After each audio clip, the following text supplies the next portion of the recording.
to CCHI's conversation that we're having today to honor the Pride Month. The topic of gender identity, of how we as interpreters deal with interpreting different aspects of gender identity in our everyday life is something that we will talk today about. But I also am very proud as a member of CCHI that our commitment to diversity and inclusiveness and equity is felt in every aspect of our lives and not just interpreting. So today we have four wonderful panelists who several of them I've met just today, just half an hour ago, and we've had, as you saw, as you heard, a wonderful conversation already going on. So we'll just continue. I'm giving the floor to our vice chair and chair-elect, Mateo Rutherford. He's been with the commission for, it's his 4th year serving on the commission, and I'm really excited that he could lead our conversation, and then the panelists will introduce themselves. Mateo, thank you very much. The floor is yours. Thank you, Natalia. Welcome, everybody. I'm Mateo, as Natalia said. I work at UCSF Health out here in San Francisco, California. And I work in the Interpreting Services Department. Primarily, my duties now are managing like technology, making sure all the crazy remote interpreting that we're doing nowadays is working correctly. And I just wanted to add, it is 9:30 a.m. my time. So I'm gonna invite Kelly to introduce herself. Oh, wow. I didn't know I was going to be second. Well, my name is Kelly Gretchen Enriquez. I am a Spanish medical interpreter. I am in Richmond, Virginia. I am also an interpreter trainer with Americans Against Language Barriers. I'm the co-founder of the website interpremed.com. And here it is 12:34 p.m. So just before or after lunchtime, depending upon your schedule. All right. And I kind of know where people are located across the world. So let's just keep moving east. Petrona, would you like to introduce yourself? Sure. Yaktitak Mutiame Hemen, Utugay Petrona Shemi Tapepechul, Anahani, Kastiat Patiani, Palmuchi, Ne Chinamitik Chuklatechan. Hey everyone, my name is Petrona Shemi Tapepechul, the Bullshields. And I live in Washington, D.C., and I work as a Spanish language interpreter. Thank you. And Ártemis, across the ocean. Across the ocean. So yeah, I'm Ártemis. I'm a CCHI certified, ATA certified Spanish English translator interpreter, but currently I'm a PhD candidate over at the Universidad de Vigo, where I study non-binary Spanish. Awesome. And what time is it here? It is 6:30 p.m. 6:30, and it's Wednesday there still, right? It's Wednesday, yeah. Okay, good. At least we're all on the same day, if not the same time.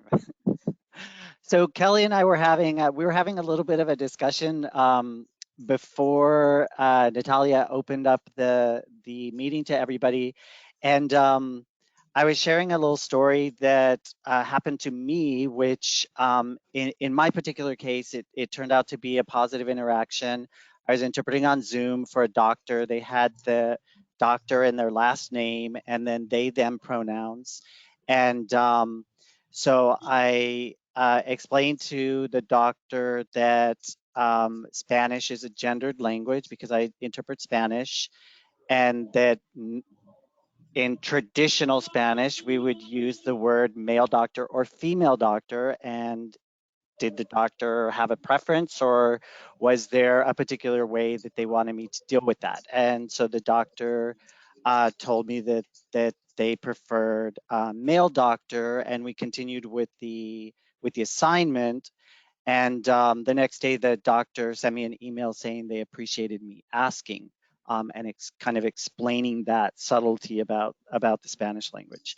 So I wanted to ask Kelly, what has your experience been in terms of interpreting a gendered language from a non-gendered language, English being non-gendered and Spanish being gendered, English being mostly non-gendered? And what kind of experiences have you had? What have you found that has been helpful? So yes, Spanish is, I guess, traditionally a gendered language, but the fact is that there are communities out there that aren't male or female. We have non-binary and trans folks, and we always have to ask ourselves, okay, do these communities have a solution? Well, of course they do. So that solution, I've actually employed ella and le, which are the mostly recognized gender-neutral pronouns in Spanish. I've interpreted for a lot of mental health encounters. It's really unfortunate that those are the encounters where I find I'm interpreting most for LGBTQIA folks. But when I do, for instance, I mentioned that I was interpreting for a group therapy session, and the provider was saying, if you could introduce yourself and include your pronouns, and gave some examples of some pronouns, including they, them. I then interpreted this as ella, le, the they, them part. And the patient, who their pronouns, they didn't use ella, le, they used binary pronouns. They were actually really grateful that I had interpreted it that way. They were teenagers, so they were familiar enough with English to know how pronouns work in English and Spanish. So a little bit of a different experience for me, and I definitely do, if someone mentions that the pronouns are they, them, I will interpret it as the generally accepted ella and le in Spanish. Okay, thank you. And I wanted to jump to Petrona for a minute, because Petrona, I know that do you also interpret for an indigenous language of the Americas? Yes and no. There's a very limited number of Nahuatl speakers, which is the language that I speak. There's about 100 speakers that are native left that are alive. Most of them are elders, and most of them are bilingual, Spanish and Nahuatl. And so there isn't really a need to interpret from Spanish to Nahuatl because they're bilingual, they speak Spanish. But I am involved with a school called Tamatztiluyan Xuchiquisang Nahuatl, which in English means the Nahuatl Blooms Today School. And at the Tamatztiluyan, what we do is we create trilingual spaces so that monolingual English speakers and the teachers, which are the bilingual Spanish and Nahuatl speakers, elders, are able to interact with one another. So there are times when, in order to interpret for these spaces, you have to speak Nahuatl, because the elders, they don't necessarily give you time to pause. So like they'll speak to you in Spanish, and then in the middle of a sentence in Spanish, they'll throw in a couple of sentences in Nahuatl. And if you're still interpreting the Spanish, then they won't hear it. So you have to interpret the Nahuatl as well. So it's a little complicated, but it's a lot of fun, and it's really, I feel really it's a really important role to be a language keeper, to be somebody that supports language keepers, and so it's an honor to be in those spaces, and not many people are able to be in the position that I'm in. So I feel honored to be able to do that. Absolutely. And how does Nahuatl deal with gender? Is it a gendered language like Spanish? Nahuatl is, linguists call it a non-gendered language, but there is still gender in Nahuatl. There's a lot of words that are gendered. However, he, she, they, all of those are one word, and regardless of who you're talking about, you just say the one word, which is yaha. You use yaha for everybody. It just means that person. Awesome. All right. And Ártemis, you are working on a dissertation on non-binary language in Spain. What are you seeing in Spain? Well, so I'm seeing it in Spain. I was seeing it in DC as well, which is where I was living before coming to Spain. And I do a lot of research also on the internet because it is written and readily accessible, and we've all been confined the past year and a half. Right. So I'm seeing it generally everywhere. There's mostly the morpheme, right? Like this gendered word ending that Kelly mentioned, the A. So ella. In writing, there is the X, which is mostly used by bilingual speakers in the US. But there's also E and U, and there's, you know, in Argentina, the president ran with like Frente de Todes, and there was a sun instead of the gender morpheme just to center Argentina and decenter masculinity. So there's a lot of that. There's also, what I'm noticing the most, even more than all of these, what I call neomorphemes, like all of these morphemes with the genders, is an avoidance of the generic masculine. So even people who say that the masculine encompasses everyone aren't using it as much. And I was going to say normal people, every person is normal, right? But the average person hesitates a little bit at the generic masculine. So they might still use it, they might still say nosotros and juntos and whatever. But if they see a job ad that's looking for camareros, that's going to rub them the wrong way. Or if they see an email for alumnos, that's not really how it's done anymore. So there's definitely been a shift.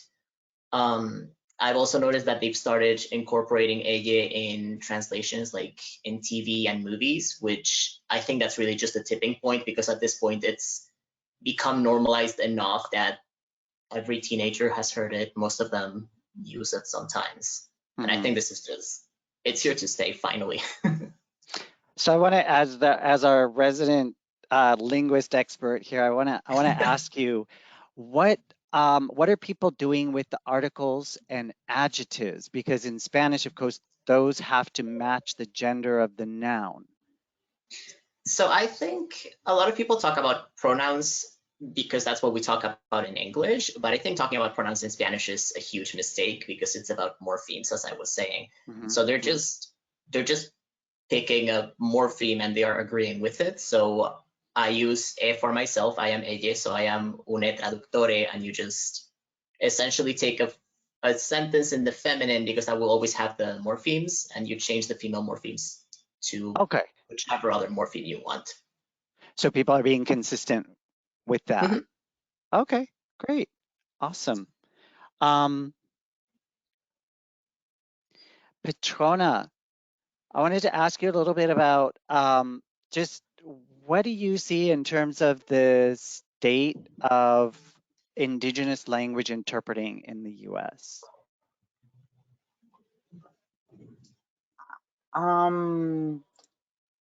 Well, I don't feel too comfortable talking on that topic because I don't have too much experience interpreting in Indigenous languages.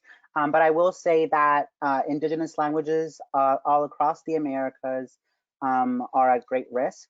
We lose an Indigenous language every 2 weeks. And once a language dies, it kills an entire culture. It kills an entire history. It kills traditions. And so there's many languages in the United States and across the Americas that are at great risk today. And all because of English and Spanish and French and Portuguese, and these languages that we prioritize and we give a lot of government funding for. Bilingual education, for instance, is all rooted in English, Spanish in the United States. And so and this is offered to Indigenous peoples, it's offered to Black peoples, it's offered to people of color. These white languages, these European languages are offered to us as a way to make it so that like interpreting services are offered in Spanish. But many times people from Latin America that are coming to the United States don't speak Spanish. They speak Indigenous languages, like all the different Maya languages from Guatemala, all the different languages that exist in Mexico and all throughout Latin America. So many times people are left at the wayside because of Spanish language. Because there's this assumption, oh, you come from Latin America, you come from Central America, you come from South America, you come from the Caribbean, you speak Spanish, and that's not necessarily the case. Yeah, I know as a from the manager side, it's very difficult for us sometimes to find the languages that we need. For example, like Zapotec, we have to ask the patient what municipality they're from, what village they're from, and then we have a vendor in Salinas, luckily, that they have like 16 different varieties of Zapotec, so they can match the variety for us, but it becomes very challenging. And we're lucky we have a mom interpreter actually on staff at UCSF, because at our Oakland campus, we have a lot of mom speakers. I guess to kind of switch to a little lighter note, we're coming out of a pandemic and it's Pride Month. Are you guys having pride parades in the cities where you live?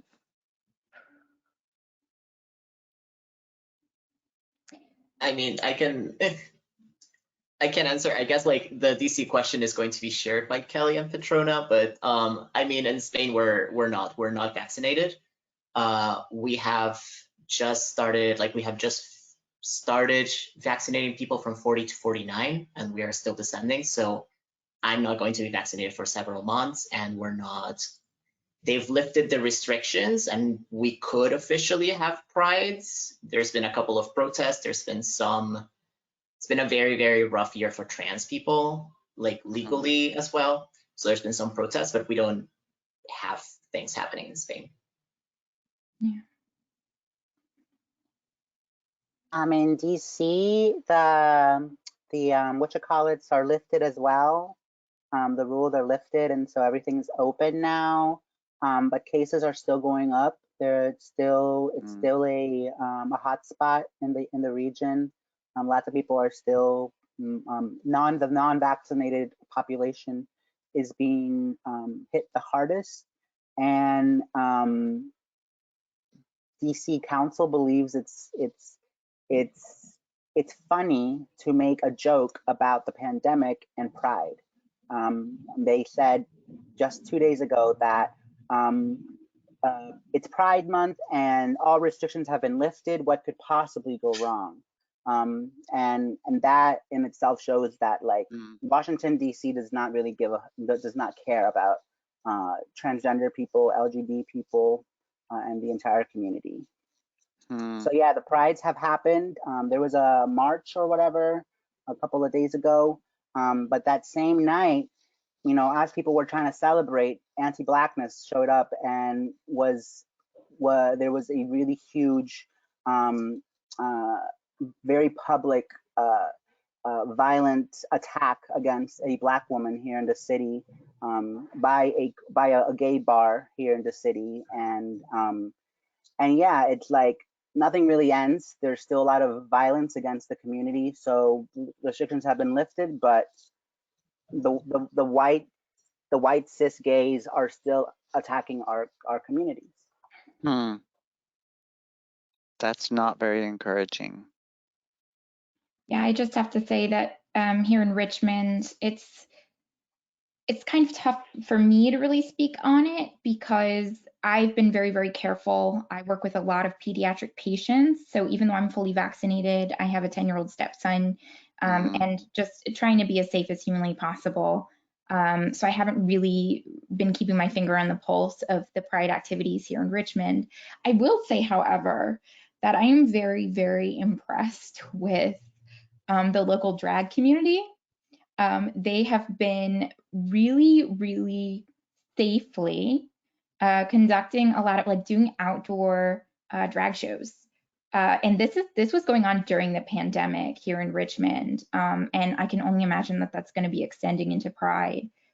Just again, like I said, being safe about it, making sure that we're social distancing and really being innovative to be able to have those spaces to still, you know, be able to do drag and but you know, do it safely in the context of the pandemic. So that's really all I have to say about that, unfortunately. That's fine. No. So what one about last you, Mateo? question. What about me? I don't think San Francisco's having Pride this year. I haven't heard anything about it. I haven't seen any advertisements, and by now we would know. California officially opened up yesterday, June 15th. We're at we're close. We're pushing the 70% vaccination rate of the population here in California. There's still some holdouts, you know, that don't want to get vaccinated, and that's fine. And of course, then there are people, you know, that can't get vaccinated, or they got vaccinated, but their immune system doesn't produce sufficient antibodies to protect them. So, you know, we all need to get vaccinated to help protect them as well. But no, not this year. Probably by next year, hopefully, you know, if we don't have some new variant that can get around the vaccines, we'll be back to normal, because Pride in San Francisco is such an international affair too. And right now, I think the U.S. still has travel restrictions for Europeans and a lot of other countries. So it wouldn't be the same anyways. Last question, we have a few minutes. How has your experience as a member of the LGBTQ++ community and working as an interpreter changed over your career?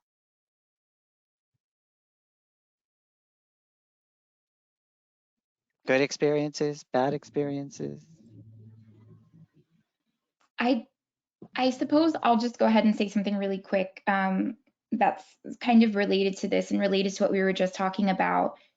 With COVID, we've had a lot of really unfortunate situations, especially with marginalized communities, especially with the LGBTQ community, folks in the LGBTQ community perhaps being stuck in living situations where perhaps they're not in the best living situation and they're not able to, just because of the pandemic and lockdown, they're being stuck with folks who perhaps aren't affirming or, you know, understanding of being a member of the community. And so that kind of compounds the trauma of COVID, because at the end of the day, COVID-19 and the pandemic has been really a collective trauma for all of us, but that trauma is being experienced differently by different marginalized communities, the LGBTQIA community being one of them. And so as folks are coming out of lockdown, of coming out of this pandemic, we still have a long way to go, and folks are entering spaces that they weren't able to enter, such as being able to go to doctor's appointments, and then they're there with an interpreter. It's really, really important that we provide these affirming interpretation services. So my role as, you know, I'm bisexual, but I am a cisgender woman. I'm also not a native Spanish speaker. I'm a white woman. I'm interpreting Spanish. I go into these spaces, and over time, my role has changed from being, okay, I'm here to interpret, to I'm here to interpret, but I'm also here to make sure that I am being trauma informed and I'm being as affirming as humanly possible. Because now more than ever, it's incredibly important for us to be affirming when we are interpreting for other folks, especially folks who are disproportionately experiencing trauma, such as the trauma of COVID-19.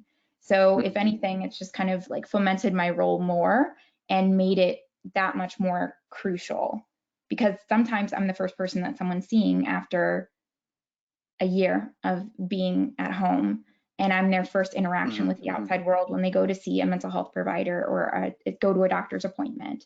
And if in that moment I'm not affirming, then that can be so damaging. And I think that's kind of a responsibility that we need to keep in mind as interpreters. And I mean, even as translators, I mean, Ártemis, you're a translator as well. I think that's incredibly important. So I'll get off my soapbox now. No, that's great. Thank you. Thank you. Anyone else want to chime in?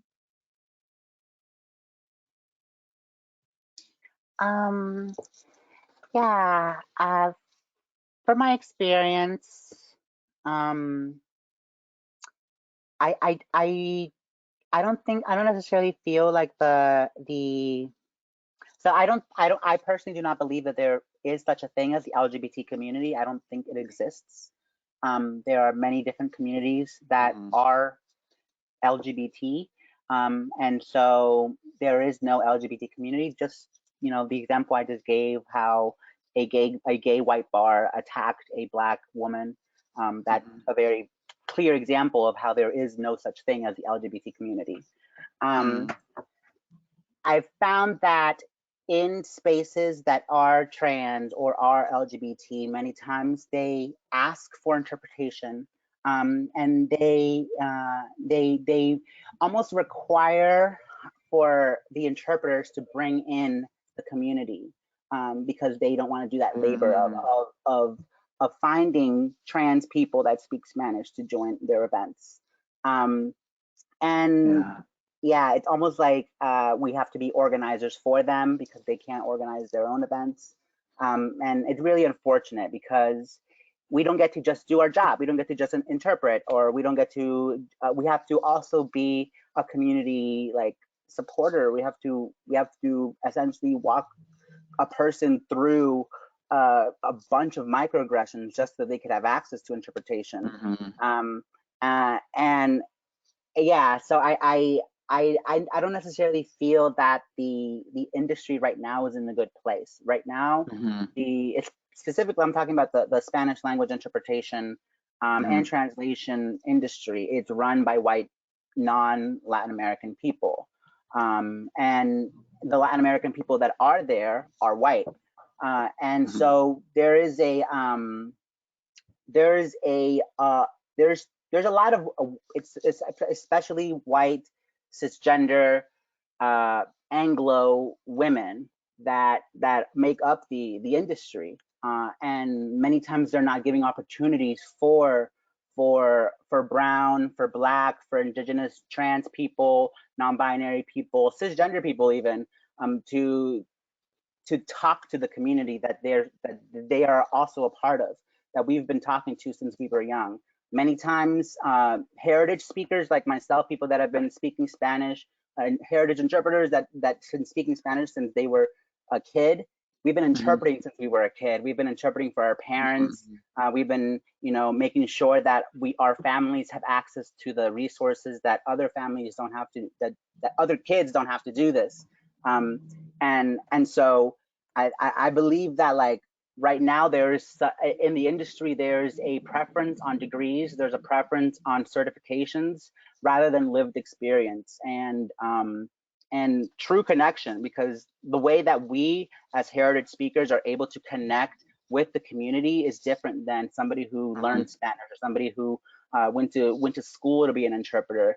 We're the true experts, and I think that one problem is that many times we are not allowed to speak for our communities, and we're not allowed to be experts because other people are given that position to be experts for our communities. All right, thank you. I think similarly, when I do some presentations about non-binary Spanish and translation, as you all know me, and when I started doing this, there was a very clear divide between me as a trans person and the professional me. And I mean, Petrona knows this because we knew each other back then. And I do think that there's been some growth, which does not mean everything is good. I do think that things are sort of better in that I can give this talk right now looking like this. But yes, there was this definite, if I looked like this impression, this thought that if I looked like this, then I did not know that I was only speaking from trans experience and not from language experience. There's also definitely this emphasis on certifications, which is why I got them, because I was able, and I had the privilege to get them, because that allowed me to speak to these things, which is very problematic because I knew exactly the same as I did before. I mean, I have grown to know things, right? But not because of my certifications. So I guess the ways in which I have changed over time is I now feel much more free to be myself, not just, that sounds very like Mr. Wonderful, like, oh, just be yourself, believe in yourself, but like bring my full self to the table, because that is an asset. That is not a liability. That is, I know this because of who I am. So I think there's been this shift, and it's been a good shift. I mean, when I started, I did not have like a queer, what does queer mean? Is there a queer community? But I did not have like a queer languagey community, and now I have a huge one. So there's been progress, but that does not mean that things are good. That just means that they're not as bad. Not as bad. Yeah, they're not even better. They're just not as bad. I'm so sorry, I don't mean to interrupt anyone, but it is my time. It's 1:02, so we are at like Mateo said, 30 minutes, just flies by. It does. So just wanted to point that out. Okay, and yes, I'm getting to wrap it up after this. Well, I want to really thank everybody. It was really insightful listening to all your different opinions, and I guess I can just hope that things continue to get better. And I just wanted to really give you a shout out, Petrona, on that. It's true. Sometimes we just focus on the letters after our name instead of what our life experience is. And I think that was really insightful. So thank you so much for that. All right. Thank you, everyone. Enjoy the rest of your day. And on behalf of CCHI, I want to thank all of you for talking to us, because it is a difficult topic, and it is difficult to talk about experiences of non-binary, non-white people in our public space like this, where your faces are on the screen, where everybody could hear it, and at the same time, and not to just talk about how do you interpret this, how do you interpret that. We've had that, right? We have the glossaries, we have the resources of what to refer, what the letters mean, etc. But we are lacking still, as a profession and society, this conversation of real people who don't necessarily want to talk about this is what when I came out, when I realized who I am. They just want to talk about things that interest them, right? And it's really hard when what we did is we put four of you who haven't met each other, some of you haven't met each other, and said, well, let's just talk, right? So that's why I'm really grateful for your courage to be part of this community conversation. And I have great comments from the audience. There is one question, and I hope we can still ask you to address very quickly. If the interpreter identifies a trans or non-binary, is it helpful to disclose that to the patient if they don't ask, or should it be just part of their private moment? And just, your gut feeling how you would do it. And I will just ask first, Mateo, what would you do? Would you disclose or not? It doesn't matter what's right, what's wrong. What would you do? What I was going to say was I've noticed that through time, I think in my lifetime, and I'm probably older than most of the other panelists, the opening up of marriage to not just cis men and cis women has really changed things in my world, because now doctors talk about their spouses, same-sex spouses, patients do the same. And so if it were involved in the conversation, I would feel comfortable participating in that conversation. But I mean, as a professional translator, I probably would not reveal things about myself while I'm working.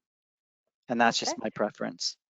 Thank you. Petrona, what about you? I think that some folks don't have the privilege to come out. I think some of us are just out when we enter a space. And some other folks as well, they might feel like if they don't come out, then they're going to be disrespected. And so some people choose to state what their pronouns are or whatever when they add it to their name on like in a Zoom meeting or whatever, or when they introduce themselves, they'll tell somebody what their pronouns are. Yeah, I think that at the end of the day, it's a matter of your own personal choice and your own personal safety. But also some people don't have that option. So yeah. Everybody, you just gotta respect. So when somebody tells you something, you respect them. Yeah. All right, Ártemis. Yeah, I think first off, I think that like coming out as non-binary is different than coming out as trans, different than coming out as queer, right? Speaking about to our patients, right? Because if you are married to someone, that might come up in the conversation, as Mateo was saying, but that is not a thing that you need to know about anyone, gay or straight or whatever they are. You don't need to know if they're married, or you don't need to know who they like. If somebody's trans and they are either closeted or passing and nobody would know that they are trans, they might want to disclose, they might not. If they are non-binary and they, for example, like I do, use they, them pronouns, that is relevant to how you speak about them. Mm-hmm.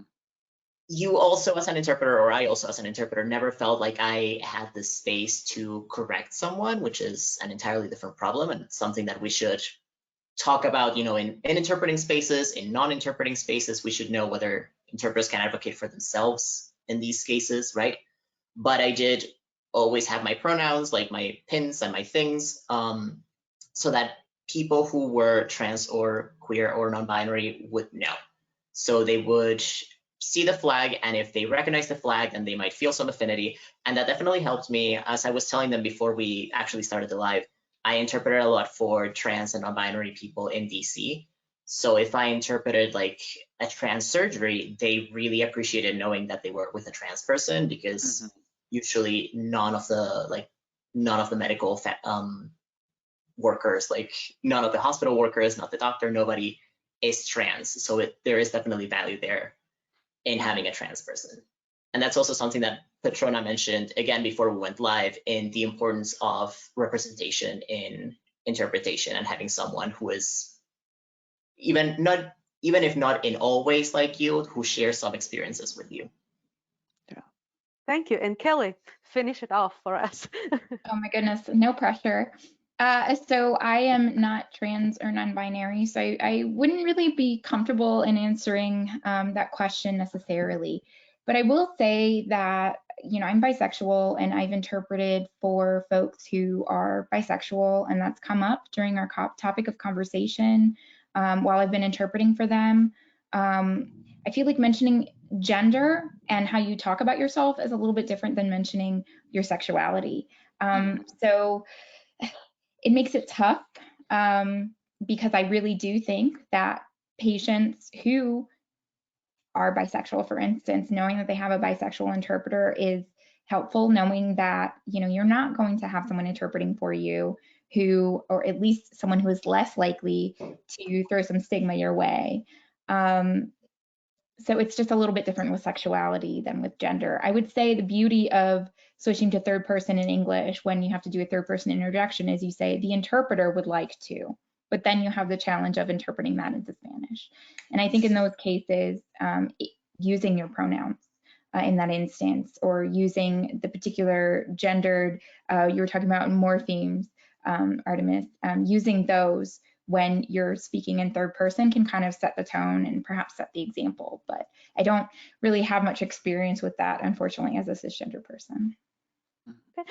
Well, thank you. Thank you very much. And once again, thank you for your time, for your courage to be there here with us. I wish that we all get to this next conversation when we have it sometime later, where we would say that things are not as bad. I do want us to get to some of the happier stage. So, and all of you who joined us today to listen, thank you for your time. And we hope to see you at the next conversation in July, which will be more about the topic of the legal aspects of interpreting and advocacy of interpreting, and advocacy for representation, both for our patients and for interpreters as well. So thank you, everyone. Have a great rest of the day.